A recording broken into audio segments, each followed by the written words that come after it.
President Trump at his cabinet meeting yesterday queried about the state of negotiations with the Iranians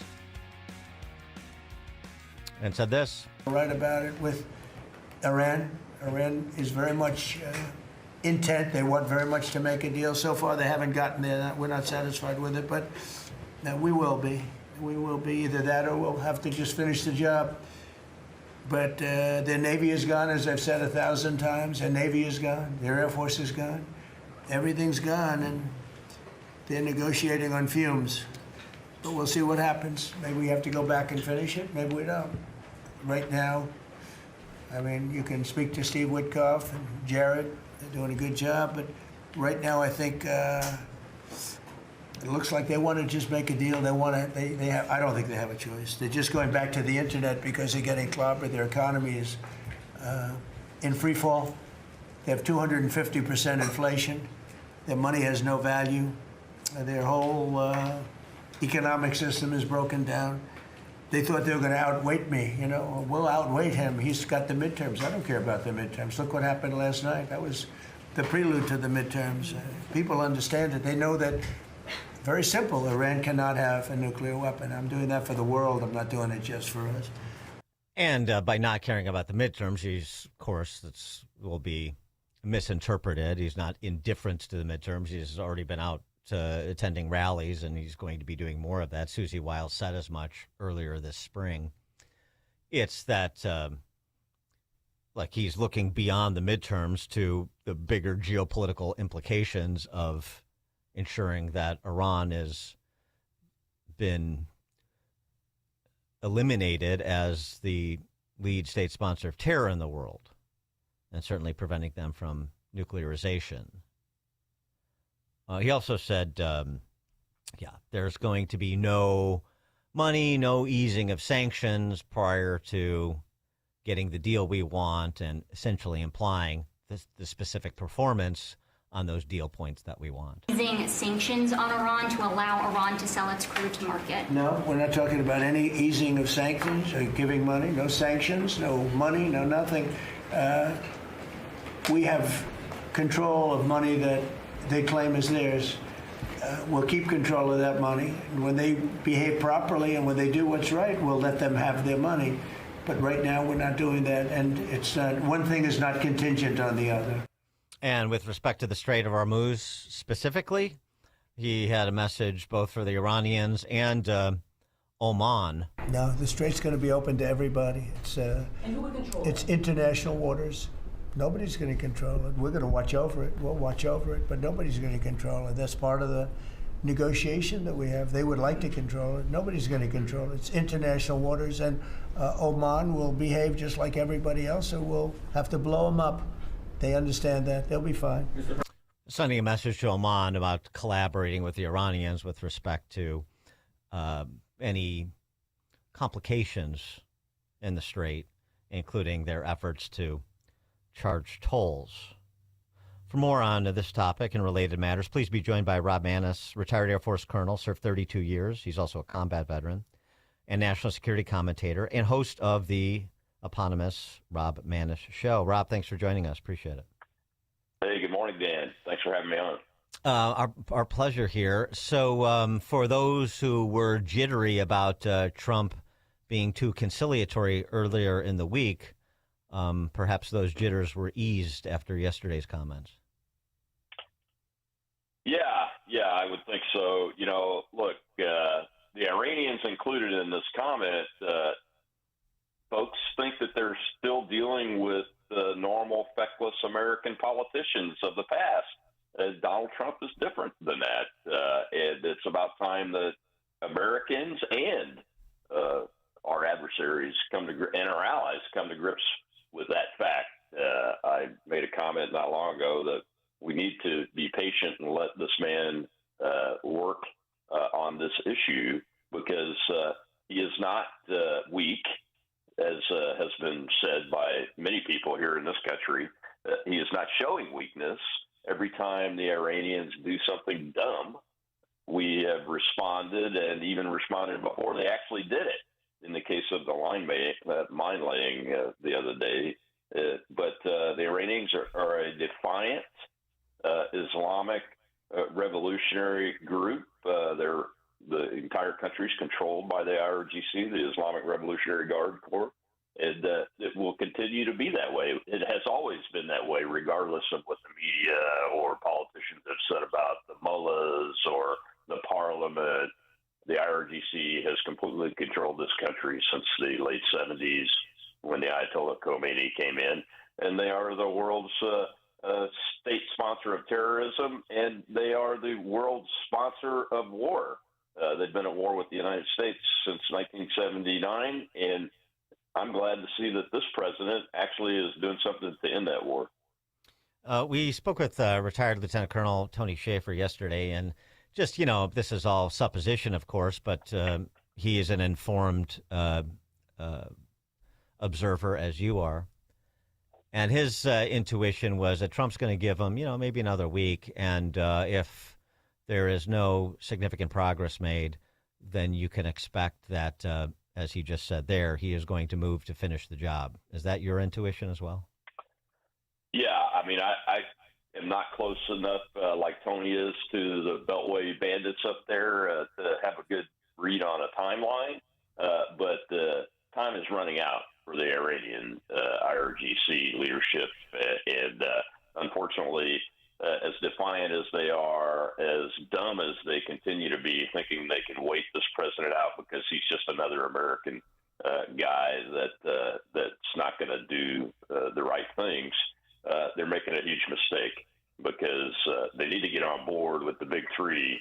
Give us the enriched uranium and all the capability that's left to enrich uranium.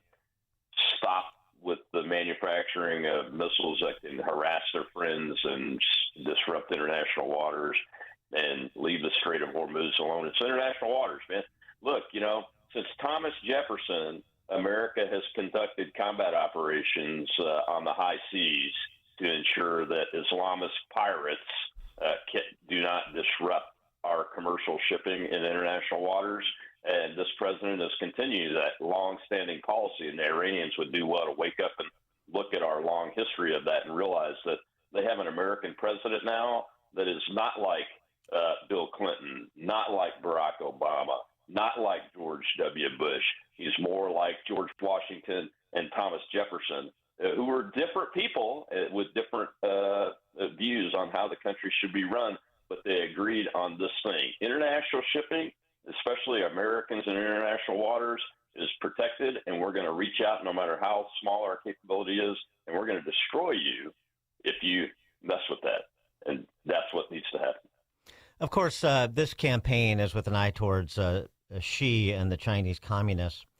In the Wall Street Journal, Michael Sang, who's with the Washington Institute for Near East Policy, addresses this position that much of the internationalist commentariat has taken pre and post Trump summit with Xi, which is that that Trump has a weak hand. He had a weaker hand before. He had a weak hand during and subsequently. That China is somehow more ascendant as a result of this, quote unquote, war of choice, the phrase they use. And that this could be America's Suez moment. And by that, of course, but just for the sake of those who don't, the idea is that this will be America turning over hegemony in the Middle East to China the way that the British turned it over to us effectively in 1956. And he writes, he doesn't see it that way. Just quoting his piece, Beijing's response has been to look on impassively. It hasn't come to the aid of its key economic partners like the UAE. Meanwhile, China's relations with Iran, its supposed strategic partner, have been tenuous. Instead, China has continued a pattern that has largely characterized its Middle East policy since the outbreak of regional war in 2023. It has first and foremost looked to secure its own interests, reportedly seeking to secure the passage of its own ships through the strait. And it has issued diplomatic proposals that amount to little more than pablum, calling for, peaceful coexistence, quote unquote, and a balanced approach and so forth. China appears unprepared to help the global commons. So the suggestion is that actually China is much less able to project power outside of its borders than is being reported by those members of sort of the internationalist commentariat. Oh, I agree with the author that said China is weak. I totally disagree with the international commentary. They're completely off the target, off the mark. They're borderline on insanity. Maybe they had Trump derangement syndrome so bad that they need to seek mental health, medical help, because China is weakened by our recently stated prioritization of strengthening the defense of the Western Hemisphere. The operation in Venezuela took oil from them that they had a reliable source for decent prices to get when we took over Venezuela and we started our operations in the Western Hemisphere in earnest to line up with the new national defense strategy. And then this operation in Iran, both of those operations showed one big thing. The Chinese military capabilities they had been selling as using terms like stealth killer radars and all that were absolutely useless against the United States of America. And in the case of Iran, in our combined operation with the Israeli Air Force and the Israeli Defense Forces, they are absolutely useless. That weakens China in the eyes of the world. It weakens China in the mind of President Xi and his military leadership in any future decision making. I was pretty hawkish on China's desire to take Taiwan by force in the next few years, just 2 years ago. But now that reality has settled in, and due to the actions of the United States of America, led by this commander-in-chief, China is much weaker than I had anticipated. And I've been watching them quite closely for over a decade now from a military perspective. So they're weak there. And then their actions. The president went into that summit with a very strong hand, and it shows. When he came out, there were no actions by President Xi to say things like, stop doing what you're doing in the Strait of Hormuz, because President Xi and China are being hurt by the Iranians' actions. There were no actions by President Xi or threats of any kind whatsoever to stop our operations in the Western Hemisphere. And that shows you that the man with the strong hand was the President of the United States. And that's what really happened there, regardless of what all of the typewriters or and computer clicking going on the keyboards are saying. As a retired Air Force colonel, I want to get your reaction to some reporting by Eli Leak at the Free Press earlier in the week, which he talked about sort of the current state of our weapons caches. And if hostilities were to resume in earnest, one of the concerns is that to take out some of the targets that are on the hit list, there would have to be the use of more short-range weapons, and that would mean that Air Force, that our planes or combat planes would be flying at lower heights to deliver the weapons, to deliver the goods, and it could make them susceptible to some of the defensive capacity that the Iranians still possess. So it would potentially endanger our pilots in a way that they haven't been really, because of the air superiority that we have achieved there. I wonder if you have a similar concern about that eventuality should it come to pass. Well, I've had concerns about our ammunition stockpiles since the Biden administration, because the Biden administration was shipping them to Ukraine to the point, and we had never refilled adequately our coffers and our stocks around the world for our war reserve materials based on the Afghanistan and Iraq wars and that kind of activity. So we really needed to push up production. And in the first Trump administration, they did increase production on those types of weapons. And that continues to this day. And fortunately, Biden's gone now, so we're not generating all of these weapons to go into places where our national interest isn't being served best. So I think we're okay from that perspective. But look, we have capabilities that a lot of these pundits have no idea what it is. And if you look at the Venezuela operation, the Epic Fury operation, and before that, the Midnight Hammer operation, I can't tell you as a combat aviator that's commanded B-1 bombers in combat how significant it is that just in the Midnight Hammer operation that no missiles were fired at our aircraft after they left the target.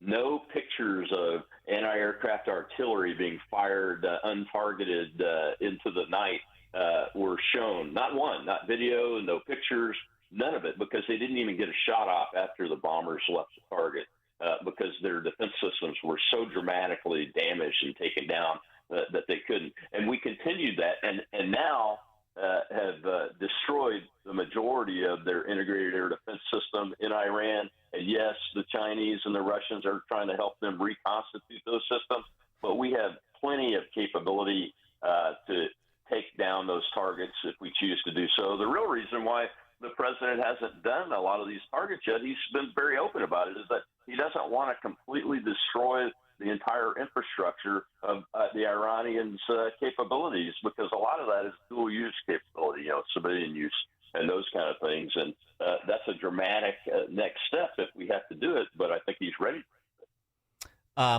Just back in our hemisphere, much to the chagrin of Hassan Piker and Code Pink, Marco Rubio at the cabinet meeting yesterday continued to saber rattle in the direction of the Cubans, saying the following. Cuba's in a lot of trouble because, unfortunately for them, it's run by a bunch of incompetent communists. And being communist is bad. Being an incompetent communist is like the worst. And but the country's been taken over by this company called Gaesa that basically controls 70% of the economy. None of the money in that company goes to help the Cuban people, none of it. So we'll be talking to them. We'll be working on it. We want something good for the Cuban people, and hopefully there'll be a good outcome there for them. There needs to be. It's 90 miles from our shores, and having it a failed state 90 miles from our shores is a threat to the national security of the United States. I mean, clearly one of the concerns that Rubio and the administration have is with respect to the state of Cuba's economy, the lack of electricity, for example, and that creating a refugee crisis in Florida, essentially, but, on the mainland. What is your sense, especially after the Ratcliffe visit a couple of weeks back, what is your sense of where the administration is or should be on Cuba? I think we're going in the right direction. From a national security perspective, there are concerns about foreign weaponry from the Chinese and the Russians, primarily from the Chinese, being on the island. So there is a military threat from long-range missiles, potentially hypersonic missiles, obviously from an espionage and surveillance perspective.